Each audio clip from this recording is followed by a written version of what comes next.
Takže toto bude krátký pohled do počítačové historie. Tentokrát se podíváme na, jak je zde ze štítku patrné, 9palcový Super VGA barevný monitor od výrobce Bermon. Zde je vidět teda, že monitor byl vyroben v únoru 1995 a já osobně si pamatuju, že zhruba kolem roku 1994 jsem tento monitor zaregistroval poprvé, že se dostal do prodeje. Tento monitor je poměrně vzácný a neobvyklý, protože obvyklé monitory byly 14 palců, zprvu černobílé, posléze i barevné, které se dávaly běžně k počítačům do kanceláří.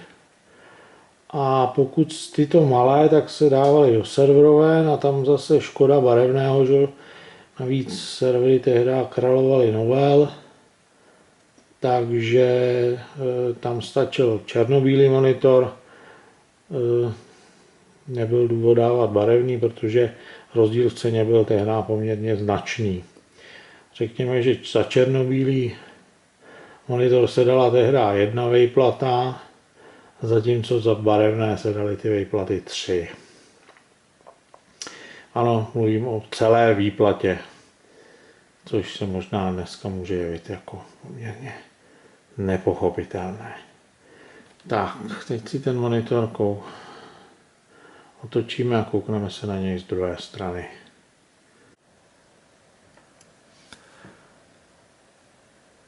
Toto je tedy 9palcový monitor Bermon, barevný, vyrobený v roce 1995 v únoru, tedy téměř 20 let starý.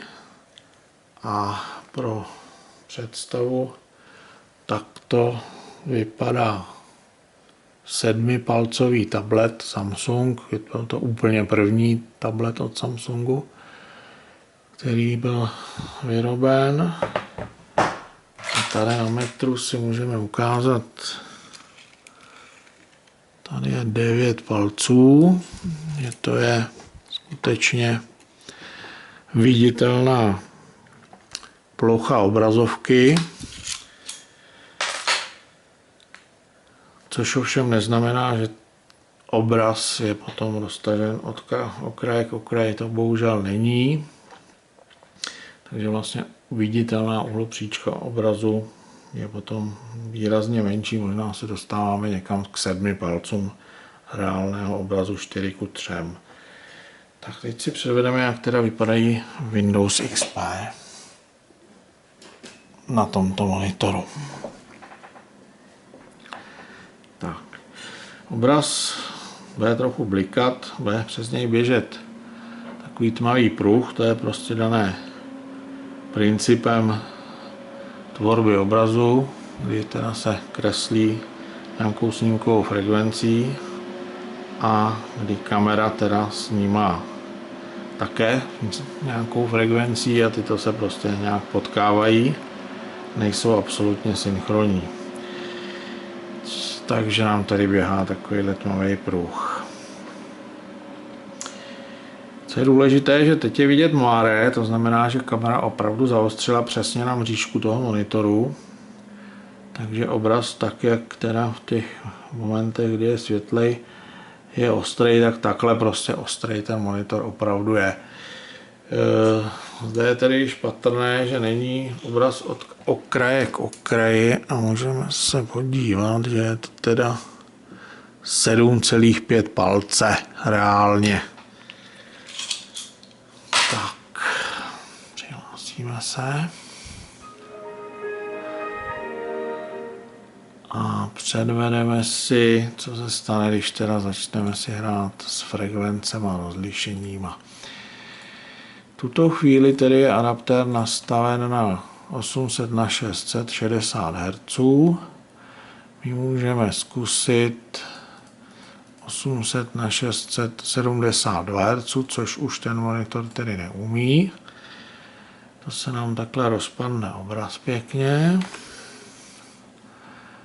A můžeme zkusit 640 x 480 při nějaké frekvenci, řekněme 70 Hz.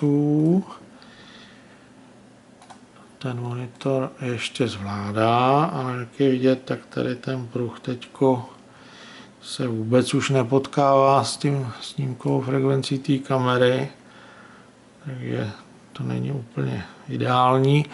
Nicméně obraz v tuto chvíli pro mě jako pro pozorovatele nebo uživatele se nechvěje. Možná ještě i tohle bychom mohli poštelovat trošku. Ano, to je maximum, už to víc nedostáhnu. A do strany to roztahovat nejde pro jistotu vůbec. Takže jako je to i relativně příjemné na oči, nicméně s takhle nízkým rozlišením by se samozřejmě normálně pracovat nedalo, ale na těch serverech, když člověk potřeboval něco sem tam nakonfigurovat, v dobách, kdy třeba nebyla vzdálená plocha nebo nějaký jiný takovýhle přístup, tak se to dalo. Tak, zkusíme teda dát 640 x 480 60 Hz. Jo, teď je vidět, že obraz teda je roztažený opravdu hodně. Nicméně je šišatý, takže ho musíme srovnat a posunout takhle nějak. No, to bychom měli. A teď tam vrátíme teda těch 800 na 600 True Color 60 Hz. Tak. Obraz se nám opět zase posunul trošku. Šišatel, tak. No, tohle byly obvyklé starosti uživatelů, když měli teda monitory z CRT. Dnešní LCD technologie tyhle problémy vůbec neznají. Tak, to by bylo všechno. Víc si toho neukážem. A já se budu těšit u dalšího videa.